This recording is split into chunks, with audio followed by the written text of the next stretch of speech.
La journée d'aujourd'hui s'annonçait fantastique.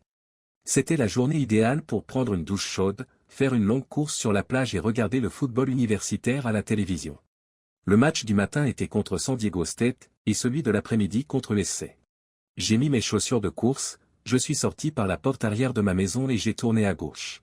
Après avoir parcouru 8 kilomètres, j'ai fait demi-tour pour rentrer chez moi. Au 8e kilomètre, j'avais complètement oublié la dernière semaine de travail et la course m'a permis de me changer les idées. J'ai adoré la Jola à cette époque de l'année. Je cours sur la plage en short alors que la moitié du pays est couverte de neige.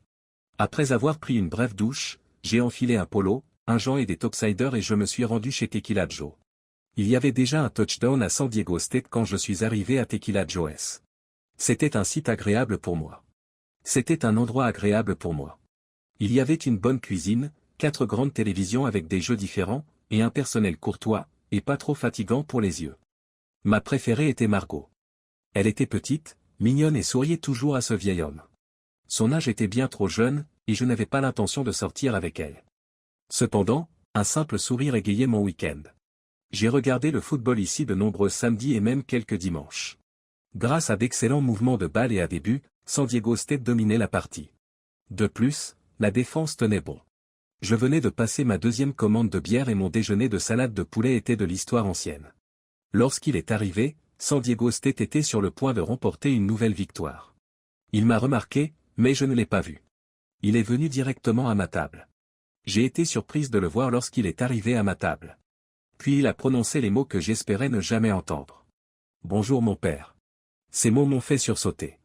Entendre ces mêmes mots me rendait très heureux, mais c'était il y a longtemps. Aujourd'hui, ces mots me font mal. J'ai regardé le garçon. Bon sang, ce n'était plus un garçon. Il a maintenant plus de 21 ans. Je ne l'avais pas vu depuis très longtemps, 5 ans. Quand je suis parti, Robert avait 16 ans et commençait tout juste à se raser. Il s'était un peu développé. Il était devenu un adulte plus musclé. Maintenant, c'était un jeune homme. « Bonjour Robert », dis-je. « Explique-moi pourquoi », a-t-il grogné. J'avais répété ma réponse des centaines de fois en regardant des centaines de couchers de soleil, mais j'étais soudain incapable de me rappeler ce que je dirais au cas où nous nous rencontrerions. Je me suis tourné vers Robert. Ses yeux étaient remplis de colère. Il se tenait debout, les poings serrés, les jointures blanches. Je suis resté assis car je savais que si je me levais, il me frapperait probablement. J'étais vraiment désolé pour ce garçon. Je voulais éviter de lui faire du mal. Bon sang, je lui avais déjà fait assez de mal. Les 5 dernières années ont dû être éprouvantes pour lui et ses frères. Je vous ai dit la vérité, la seule chose qui me venait à l'esprit, je ne suis pas ton père. Quoi, a-t-il demandé. Je suppose que tu me demandes pourquoi je t'ai quitté, toi, tes frères et ta mère, il y a 5 ans. C'est parce que je ne suis pas ton père. Il était décontenancé, perplexe, et ses poings se desserrèrent en conséquence. Il avait l'air confus, et je pouvais voir que la phrase était complètement décalée pour lui. Les pièces manquantes s'assemblaient. Je me suis levé et je l'ai aidé à s'asseoir sur la chaise. Je voyais son monde s'effondrer à la façon dont il me regardait, comme le mien l'avait fait 5 ans plus tôt. J'ai passé un coup de fil à Margot et commandé quelques bières. J'avais l'habitude d'avoir des fantasmes à ce sujet. Boire une bière avec mon fils, mais pas exactement comme je l'avais imaginé. Tout ce qu'il a pu dire, c'est « comment ». Quoi. J'ai commencé après l'avoir regardé sérieusement. Je vais commencer par le début. C'est le premier jour du lycée que ta mère et moi nous sommes rencontrés. C'était au cours de la 2e heure du laboratoire de sciences. Elle venait de déménager de l'Oklahoma à Denver et était nouvelle dans l'école. Elle était la dernière personne à entrer dans le laboratoire et la seule place libre était à côté de moi. Personne ne voulait s'asseoir à côté de moi parce que j'avais la réputation d'être l'un des enfants intelligents. Les enfants ne fréquentent jamais les enfants intelligents et ne veulent jamais s'asseoir à côté d'eux. Sandy, la nouvelle, s'est retrouvée à côté de moi. Je n'aurais pas pu être plus heureux. C'était la plus belle fille que j'ai jamais vue. Elle était blonde et grande. Ces 2 qualités étaient mes préférées. Malgré son petit gabarit, elle avait une belle silhouette dans son pull. Elle m'a offert un sourire qui a fait battre mon cœur. Après cela, je suis devenu accro. Monsieur Rothenberg était un élève strict, et le cours de sciences était difficile. Sandy était intelligente, mais ses points forts étaient les sciences et les mathématiques. Nous étions partenaires de laboratoire, et je devais donc l'aider à suivre ce cours en tant que tuteur. 2 fois par semaine, nous allions à la bibliothèque pour étudier. Pour une raison ou une autre, elle semblait m'apprécier. Nous nous sommes très bien entendus et sommes rapidement devenus les meilleurs amis du monde. Elle a obtenu un solide B à son examen. Cette année-là, nous sommes devenus les meilleurs amis du monde. Nous avons suivi 3 cours ensemble en 2e année. Elle m'aidait en composition et je l'aidais en arithmétique. Cette année-là, nous avons suivi ensemble le cours de biologie. Pendant la séance d'éducation sexuelle, nous avons rougi toutes les deux et je l'ai embrassée après le cours. C'était mon tout premier baiser. Nous sommes restés en couple jusqu'à la fin du lycée. Ensemble, nous avons assisté à tous les matchs de football, à toutes les soirées dansantes et à toutes les fêtes. Nous nous sommes avoués nos sentiments l'un à l'autre après le homecoming de notre première année. C'était dans la voiture de mon père, garée à côté de notre ancien terrain de football, sur la banquette arrière. J'étais mal à l'aise et maladroit. Elle était parfaite. Je ne me suis jamais autant amusé qu'à ce moment-là. J'ai cru que j'étais passé et que j'étais entré au paradis. Nous avons rencontré un problème en dernière année. J'ai été accepté au MIT de Boston. Nous avons travaillé dur pour qu'elle soit acceptée au Boston College, car nous ne voulions pas être séparés. Nous avons fêté notre diplôme de fin d'études secondaires et passé un été extraordinaire ensemble. Cet automne-là, nous avons fait nos valises et déménagé à Boston. Nous avons loué un appartement modeste à proximité de son établissement d'enseignement, et je me suis rendu à Cambridge pour mes cours. Pour mes frais de scolarité, j'ai reçu une bourse, et pour ceux de Sandy, nous avons obtenu des prêts scolaires. Nos parents nous ont aidés à payer la nourriture et le loyer. Nous étions heureux, amoureux et jeunes. C'était dur à l'école. Tous les soirs et la plupart des week-ends, je devais étudier.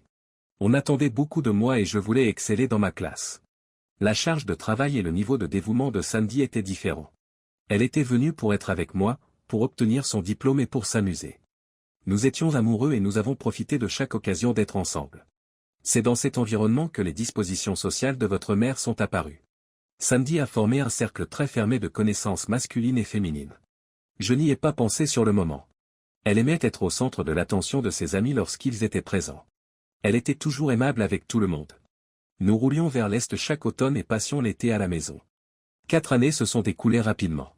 Sandy a obtenu une licence d'histoire, tandis que j'ai obtenu mon diplôme d'ingénieur en aéronautique. Nos parents ont organisé une fantastique fête de bienvenue à notre retour à Denver. Tous nos amis étaient là. Je me suis mis à genoux et j'ai demandé ta mère en mariage.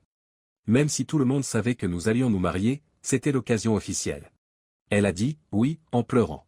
Nous avons fait la fête toute la nuit après la célébration. Sandy était parfois pleine d'énergie. Telle était la situation. Aucun jeune n'a envie d'entendre des détails sur la vie privée de sa mère, alors j'ai évité d'en parler. Le lendemain, j'étais à peine capable de bouger. J'ai postulé à quelques emplois avant d'obtenir mon diplôme et j'ai discuté avec quelques employeurs lors de salons de l'emploi. Mon diplôme en poche, je suis parti à la recherche d'une carrière légitime. Après mes entretiens, on m'a dit que j'étais recherché par quelques entreprises. Cependant, cela aurait signifié pour nous un déménagement. Sandy et moi avions l'intention de rester dans la région de Denver. Elle souhaitait rester près de sa famille et de ses amis. Telluride Technologies, dans son unité de conception d'avions, m'a fait une offre que j'ai acceptée. Au début, j'étais au bas de l'échelle, mais j'ai vite compris la procédure et j'ai été promu chef d'équipe. Nous exécutions une partie de leur travail de conception dans le cadre d'un contrat avec Boeing. Mon diplôme du MIT m'a été très utile car nous travaillions sur plusieurs projets de pointe. Sandy était spécialiste de la facturation médicale pour une compagnie d'assurance. Elle trouvait le travail facile, mais cela ne la dérangeait pas. Elle était plutôt préoccupée par l'organisation de son mariage. Elle s'occupait avec ses collègues et ses amis. Les mois ont filé et l'instant d'après, nous étions devant l'autel. Nous nous sommes mariés lors d'une belle cérémonie dans le jardin de ta grand-mère. Toutes nos familles, tes grands-parents et tous nos collègues étaient présents. C'était un jour merveilleux. Je garde encore des souvenirs de cette journée. Tu as vu les photos. Je pensais qu'elle était la meilleure chose qui me soit arrivée.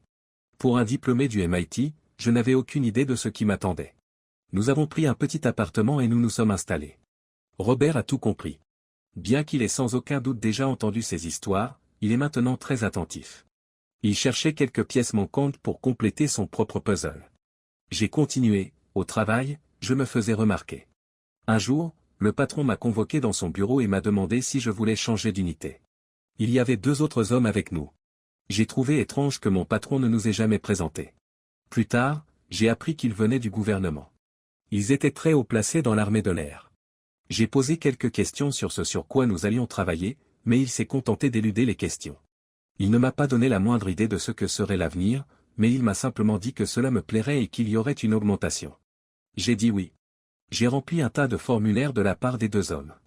Je suis rentré chez moi et j'ai dit à Sandy que je venais d'être promu. Le lundi suivant, je me suis présenté au travail et on m'a donné un rapport de vol sur un projet appelé AvBlue. Je devais commencer à travailler sur de nouvelles technologies pour l'armée de l'air. Techniquement, les mots que nous avons utilisés étaient que nous travaillions sur la réduction des signatures radar transversales tout en augmentant les capacités de combat. Aujourd'hui, nous appelons ce travail la furtivité. Il s'agissait d'un travail très secret. C'était amusant, mais Sandy et moi en avons souffert. Sandy me soutenait et nous étions proches, passant du temps ensemble dès que nous le pouvions. Mais certains soirs, je devais travailler tard et elle devait se divertir. Elle avait un groupe d'amis au travail et s'arrêtait sur le chemin du retour pour boire quelques verres. Je ne m'inquiétais pas. J'avais rencontré la plupart de ses collègues et ils étaient pour la plupart sympathiques. Lorsque je suis arrivé à la maison, elle m'attendait. Avec le recul, j'aurais probablement dû être plus attentif. 3 mois après le début de mon nouvel emploi, Sandy m'a appelé au travail et m'a annoncé qu'elle était enceinte. J'étais fou de joie. J'allais être père. J'ai appelé ma mère, ma sœur et toutes les personnes auxquelles je pouvais penser. Je suis rentré directement à la maison et nous avons de nouveau fêté l'événement. Nous sommes restés éveillés tard dans la nuit et avons tout planifié, jusqu'à l'université de notre bébé. Dans les mois qui ont suivi, nous avons peint une pièce pour la chambre d'enfant et nous nous sommes préparés à accueillir notre famille. Quelques mois plus tard, tu es arrivé. J'étais dans la salle d'accouchement et je t'ai regardé venir au monde. Je pense que ce fut le plus beau jour de ma vie. Tu étais magnifique. 2 bras, 2 jambes, un beau visage et un grand cri. Robert s'est contenté d'être attentif. Je me suis tourné vers Margot et j'ai croisé son regard. Elle n'était pas loin. Était-elle attentive? Cela avait-il vraiment de l'importance? Elle portait 2 boissons supplémentaires. Nous avons discuté des noms. Je devrais dire, j'ai parlé de noms. Je voulais te donner le nom de mon père, Édouard, ou de mon grand-père, Peter. Mais Sandy n'a rien voulu savoir. Elle t'a appelé Robert et c'est tout. J'étais simplement heureux d'avoir un fils et je ne m'en souciais guère. C'est donc Robert qui a été choisi. Avec une nouvelle bouche à nourrir, j'ai senti que je devais travailler encore plus dur. Je voulais subvenir à tes besoins et à ceux de notre famille. Je trouvais encore du temps pour Sandy, mais elle était toujours fatiguée. J'aidais à changer les couches et je m'occupais à mon tour des tétés après minuit, mais les choses étaient tendues. Sandy est restée à la maison pendant quelques mois, mais je voyais bien que cela l'épuisait. Elle avait besoin de la compagnie d'un adulte et je l'ai encouragée à retourner travailler. Ma mère pouvait faire du babysitting. Sandy était beaucoup plus heureuse après cela. Sandy a travaillé dur pour se remettre en forme. Après ta naissance, elle a marché et fait de l'aérobic presque tous les jours. Au bout de 6 semaines, elle était en pleine forme. Nous avons rapidement pris nos habitudes. Travail, repas et sommeil. Nous avons renoué avec notre intimité aussi souvent que tu le permettais. Sandy a même pu sortir quelques soirs avec ses collègues pendant que je restais à la maison. Ce n'est que 6 mois plus tard que Sandy m'a annoncé qu'elle était à nouveau enceinte. Nous avons rapidement décidé que notre petit appartement était trop petit et nous avons commencé à chercher une maison. Nous avions économisé pour le versement d'un acompte et nous avons rapidement trouvé une maison en banlieue. C'était une belle maison avec un grand jardin. Nous avons emménagé et 1 mois plus tard, nous étions de retour dans la salle d'accouchement. Ton frère est arrivé en poussant des cris et des coups de pied. Encore une fois, je voulais l'appeler Édouard ou Peter, mais ta mère l'a appelé Randy.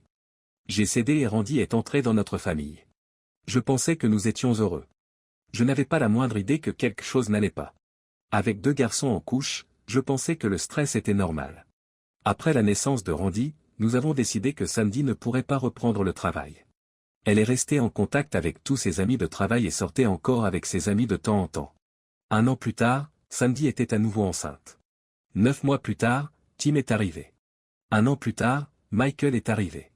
Tu avais 4 ans quand Michael est né. Après Michael, nous avons décidé que 4 garçons étaient suffisants et Sandy s'est fait ligaturer les trompes. Mais toi et tes frères étiez une forme très efficace de contrôle des naissances et notre vie intime a été remise en question. Mais j'étais heureuse. Nous avons rapidement trouvé notre petite maison trop petite. Nous avons fait le tour du marché et avons trouvé une maison à Aurora. C'était une belle maison avec un jardin assez grand pour tous les enfants et leurs jouets. J'ai commencé à remarquer des choses chez Sandy. D'abord, elle ne vous a jamais appelé « nos garçons ». Elle disait toujours « ces garçons ». J'ai mis ça sur le compte de la fierté maternelle, mais ça me dérangeait quand même. D'autre part, elle nous rabaissait, mon travail et moi. Chaque fois que nous allions à l'un de ces événements sociaux, elle disait que je dessinais des avions pour gagner ma vie. Je ne l'ai pas corrigé parce que je ne voulais pas l'embarrasser devant ses amis et aussi parce que ce que je faisais était confidentiel et que je ne pouvais pas en parler de toute façon.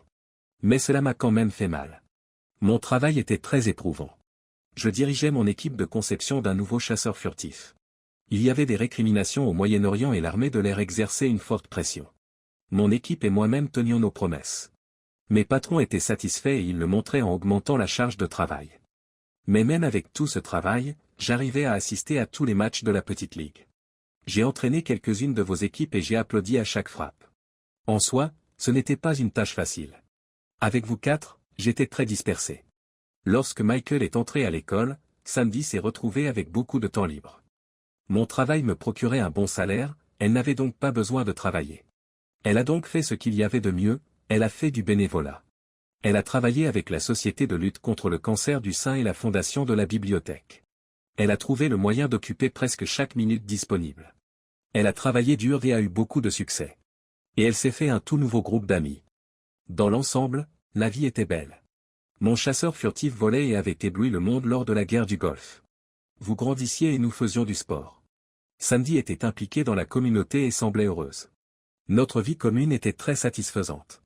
Cependant, j'ai commencé à penser qu'elle n'appréciait pas la relation que j'avais avec vous. Je vois maintenant qu'elle a parfois essayé de creuser un fossé entre nous. Je vois qu'elle a essayé de rendre notre vie plus compliquée. Sandy t'a inscrit au baseball et Randy au football. Elle a inscrit Tim au volleyball et Michael à la musique. Je n'ai jamais compris pourquoi chacun de vous devait pratiquer un sport différent. Et Michael avec sa musique. Il était doué. Je n'ai pas la fibre musicale et je ne pensais pas que Sandy l'avait non plus. Mais Michael était un musicien vraiment doué. Je ne sais pas d'où il tenait cela. Je plaisantais avec Sandy en disant que le facteur devait être un grand musicien et elle souriait. Et puis tout s'est écroulé. Je venais d'avoir 40 ans et l'armée de l'air voulait que je passe un examen médical. Je n'avais pas vu de médecin depuis des années. J'étais en pleine forme. L'examen médical était très complet. J'ai fait un test sur tapis roulant, des analyses de sang et j'ai même été soumis à un test d'ondes digitales. Tout allait bien jusqu'à ce que le médecin examine mes testicules. Il a trouvé quelque chose. Il n'était pas sûr de ce que c'était et ne m'a rien dit. Il a appelé un spécialiste. Ils m'ont fixé un rendez-vous pour le lendemain. Lorsque la communauté médicale agit aussi rapidement et vous donne un rendez-vous avec un spécialiste le lendemain, vous vous inquiétez. Je n'ai rien dit à la maison et j'ai passé une nuit très agitée. Le lendemain, le spécialiste a effectué une série d'examens. Un scanner et d'autres analyses de sang. À la fin de l'examen, il semblait un peu plus détendu. Il m'a dit de m'habiller et de discuter avec moi des résultats des examens. Nous nous sommes assis dans son bureau et il m'a expliqué qu'il pensait que j'avais une tumeur, mais qu'il s'agissait en fait d'une sorte de tissu cicatriciel. Il m'a demandé si j'avais des blessures importantes, et tout ce qui m'est venu à l'esprit, c'est l'accident de moto que j'ai eu à l'âge de 14 ans. Je faisais de la moto tout-terrain quand je suis tombé et que la moto s'est soulevée. J'ai passé quelques jours à l'hôpital, mais je me suis vite rétabli. C'est alors qu'il a détruit mon monde. Il a répondu, c'est à cause de cela que vous êtes stérile. Je ne suis pas stérile, j'ai 4 fils. Je me suis énervé et je suis parti en disant, eh bien, je n'en sais rien. Mais les tests montrent que vous êtes stérile. Le lendemain, j'ai eu un deuxième avis. Il a répété, je suis stérile. J'ai demandé un troisième avis le lendemain. C'est la même chose. Le 4e jour, j'ai cherché une forme de preuve distincte. Je vous ai amené tous les 4 chez le médecin. Je vous ai fait croire, à vous et à Sandy, que nous recevions des vaccins contre la grippe alors qu'en réalité, nous recevions des tests ADN. Je me suis tourné vers Robert. Je lui ai demandé s'il se souvenait de ce jour-là. Il a fait un signe de tête. Ses yeux étaient remplis de larmes. 2 semaines plus tard, j'ai reçu les résultats. Je ne pensais pas que la situation pouvait être pire, mais elle l'a été. Non seulement aucun d'entre vous n'était le mien, mais chacun d'entre vous avait un père différent. J'étais dévasté. Je suis allé au bar le plus proche et je me suis assis, contemplant la signification de tout cela. Toute ma vie de femme mariée n'était qu'un mensonge. Avec qui avais-je été marié? Avec qui avais-je été marié? Comment? Comment? Où? Après 3 doubles de scotch single malt, j'ai appelé un taxi et le lendemain, je me suis réveillé tôt avec une gueule de bois et je suis parti travailler. Je n'arrivais pas à penser, ni à me concentrer, ni même à parler. Mon équipe l'a remarqué et m'a renvoyé chez moi plus tôt que prévu. Ce soir-là, Sandy a préparé le dîner. Je m'en souviens très bien. Vous étiez tous au match de basket de votre lycée. Elle portait une robe bleue et a fait des spaghettis. Nous avons bu du Chianti. J'étais assis en face de Sandy, Je la regardais avec des yeux neufs, je voyais quelque chose de sombre. Elle m'a demandé ce qui n'allait pas. Je n'ai pas pu répondre. J'ai couru à la salle de bain et j'ai vomi. J'ai été malade jusqu'à ce qu'il ne reste plus rien. Puis j'ai vomi du sang. Dans ces toilettes, j'ai vu ma vie et mon avenir. Sandy a demandé si elle devait appeler un médecin. J'ai répondu, non, laissez-moi tranquille. Elle était inquiète. Maintenant, elle était inquiète. J'ai encore vomi. Sandy m'a conduit au lit d'appoint et m'a allongé. J'ai pleuré toute la nuit. Il faisait encore nuit quand je me suis levé. Je ne savais pas ce que j'allais faire, mais je savais que je ne pouvais pas continuer comme ça. J'ai conduit jusqu'à Déniès, j'ai bu du jus de fruits et j'ai mangé 2 œufs. J'ai réussi à tenir le coup. Je suis allé au parc et j'ai regardé le lever du soleil. C'était magnifique. Je suis allé au bureau et j'ai démissionné. Ils ont essayé de m'en dissuader, me demandant ce qui n'allait pas. Je n'ai rien dit. J'ai simplement démissionné. Je suis allé à la banque et j'ai retiré la moitié de mon plan 401K, soit près de 80 000 $. Je suis rentré chez moi. Il n'y avait personne. J'ai écrit un mot et je l'ai laissé sur la table. Tout ce que ça disait, c'était « je sais ». J'ai pris mon camion et je suis parti, quittant ma maison pour la dernière fois. J'ai pris l'autoroute et je me suis demandé où j'allais. J'ai levé les yeux vers le ciel bleu clair et j'ai vu un faucon. Il volait vers l'est, alors j'ai tourné vers l'est. Je ne me souviens pas avoir pensé à vous, les garçons, ni même à Sandy. Tout ce que je voulais, c'était échapper à la douleur.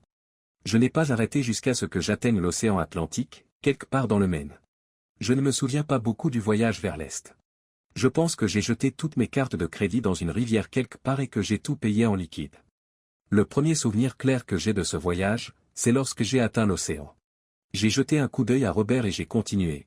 Quand j'ai atteint l'océan, je me suis assis et j'ai regardé l'étendue. Aujourd'hui encore, les seuls souvenirs clairs que j'ai sont ceux où je regarde l'océan et où je me demande jusqu'où je peux nager avant d'abandonner. Combien de temps avant que les vagues ne m'emportent et n'effacent la douleur? J'ai envisagé de sauter dans l'eau et de nager jusqu'à ce que je me noie. Plus d'une fois, j'ai enlevé mes vêtements, je les ai pliés proprement sur le rivage et j'ai marché dans les vagues, mais j'ai réalisé que je n'y arriverais pas. Les ténèbres m'ont consumé, mais à la fin, je n'étais même pas assez fort pour y mettre fin. J'ai continué, dormant dans le camion et ne prenant une chambre d'hôtel que lorsque j'avais besoin d'une douche. Je suis resté près de la côte et je me suis battu avec moi-même tous les jours à propos de la nage finale.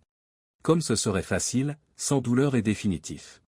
Malheureusement, un de mes amis s'est suicidé et je me souviens de la douleur et des questions qu'il a laissées derrière lui. Même avec tous mes fardeaux, je ne pouvais pas vous faire ça, à toi et à tes frères. J'étais un perdant et un sans-abri à la dérive. J'ai tourné vers le sud et j'ai descendu la côte. Je voulais économiser mon argent, alors j'ai trouvé un emploi.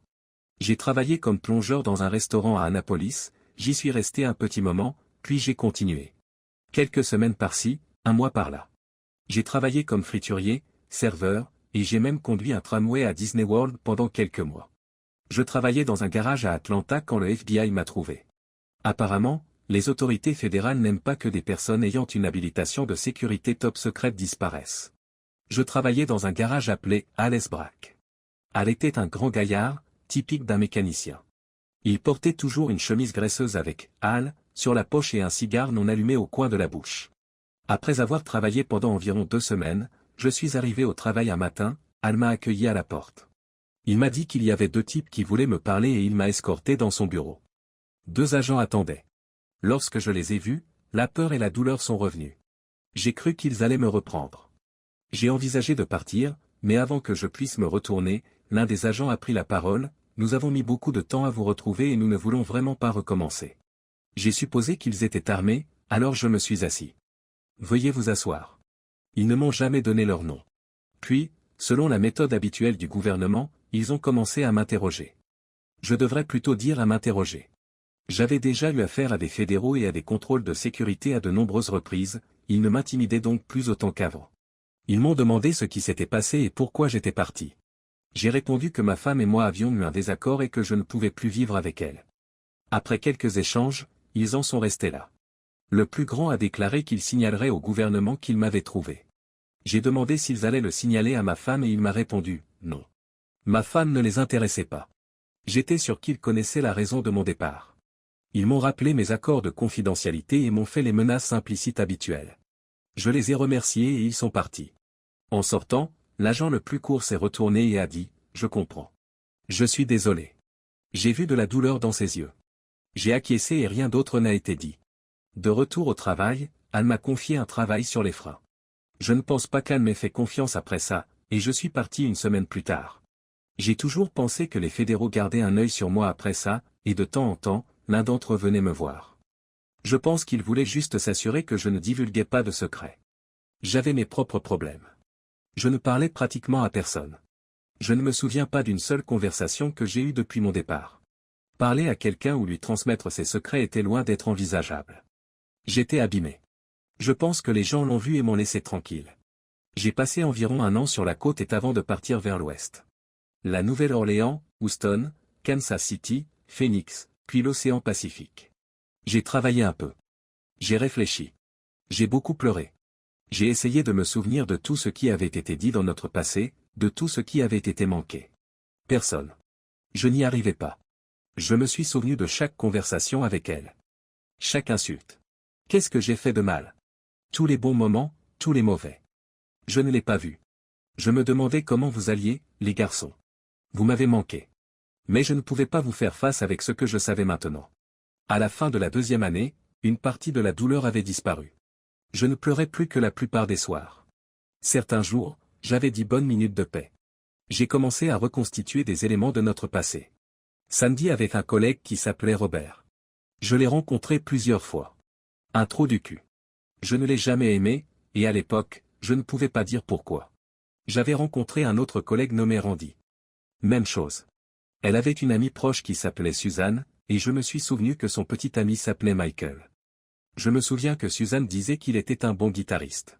Il jouait dans un groupe de rock quelque part. Chaque souvenir me tuait un peu plus.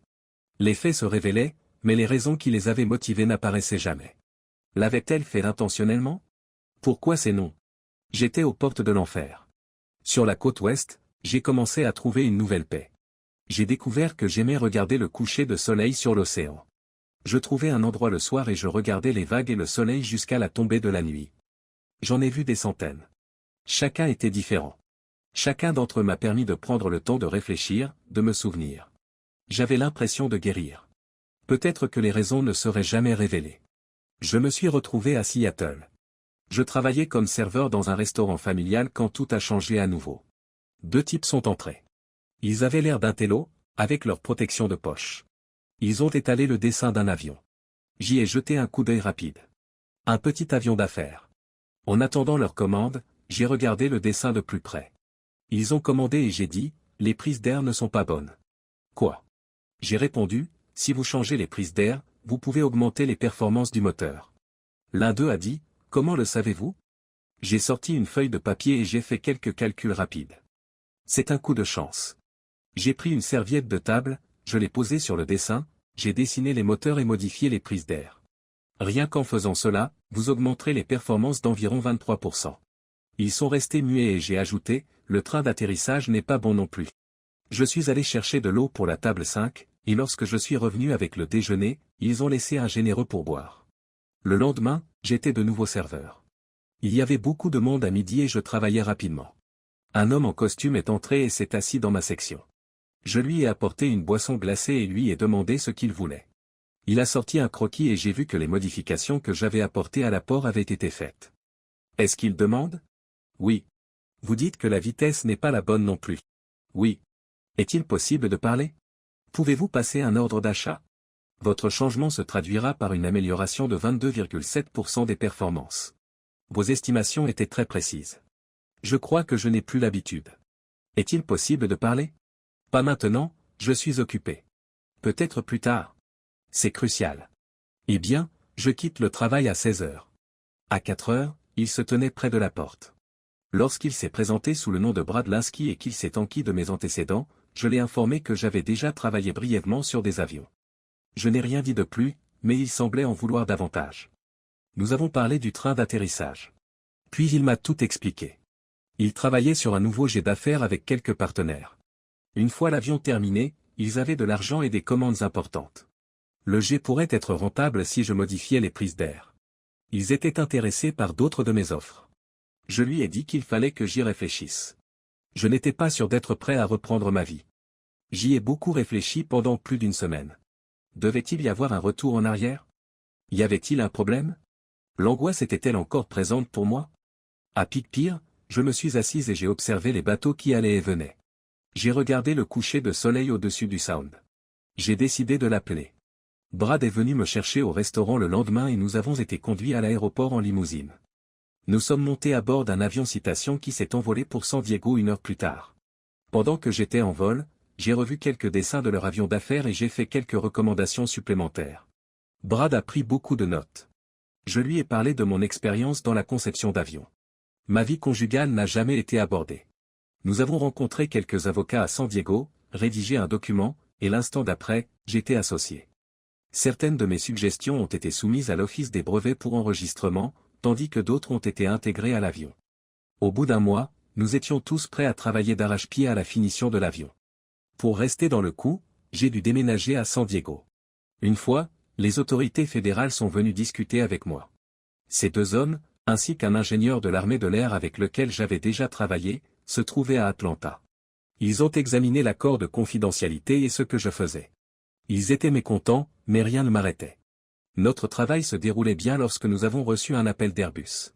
Ils souhaitaient utiliser mes concepts pour leurs prochains avions de ligne. Boeing a ensuite appelé. Après avoir obtenu des licences de système, les revenus ont commencé à arriver. Nous recevions d'énormes redevances pour chaque avion produit. Au bout d'un an, j'ai pu acheter une maison en bord de mer, ce qui me permet d'admirer chaque jour le coucher de soleil depuis ma véranda. J'ai découvert que ce dont j'avais besoin pour reprendre ma vie en main, c'était de retourner au travail, de faire ce que j'aime et de me sentir utile. Cela fait maintenant près de 2 ans que je suis ici. Nous avons fait de l'entreprise une entité réputée. Quelque chose de valable. J'ai la tête dans le guidon. Au cours des 5 dernières années, je n'ai été en compagnie de personne. C'est avec ce discours que j'ai parlé le plus longtemps en 5 ans. Je me suis senti vraiment isolé. En regardant autour de moi, je me suis rendu compte qu'il faisait nuit, que le soleil s'était couché et que le bar des sports était assez calme, avec seulement quelques retardataires.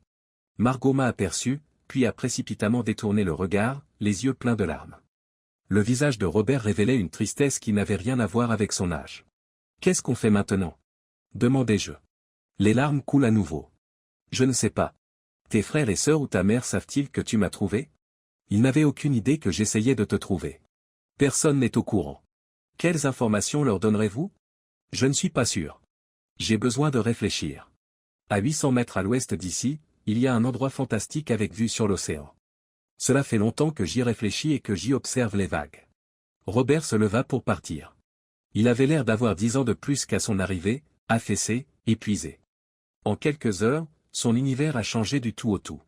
Je lui ai demandé s'il avait un endroit où loger et il m'a répondu que c'était beau. Je ne savais pas quoi faire. Devrais-je lui serrer la main ? Devais-je lui faire une accolade père-fils ? Il m'a pris par les épaules et m'a serré dans ses bras, répondant ainsi à ma question. Je sentais ses larmes dans mon cou et les miennes dans le sien. J'étais trop faible pour rester et les aider, alors j'ai pleuré pendant de nombreuses nuits, en espérant qu'il me pardonne, mais je ne pense pas que ce sera le cas un jour. Sandy est devenue une histoire floue que je me bats chaque jour pour garder enfouie. Mais les garçons, c'était une autre histoire. Je sais que je n'étais pas leur père, mais je les ai quand même laissés tomber. Ils étaient et sont toujours les vraies victimes de cette tragédie. Il m'a demandé s'il était possible de discuter de la journée de demain. J'ai répondu, je serai là. Je me suis rassis, en transe, mon ancienne vie était soudain devant moi, et je ne savais pas quoi faire. Et sur ce, il est parti. Je l'ai vu entrer avec des problèmes sur le visage, a commencé Margot, j'ai pensé que nous allions devoir rompre quelque chose. Elle a pris 2 bières et les a posées devant nous, en buvant une grande gorgée. Nous sommes restés assis tranquillement pendant un moment. Je restais dans les parages au cas où il aurait des ennuis. Je ne voulais pas faire de mal en écoutant. J'ai tout entendu, dit-elle en se penchant pour me serrer dans ses bras et pleurer. Qu'est-ce que j'étais censé faire ?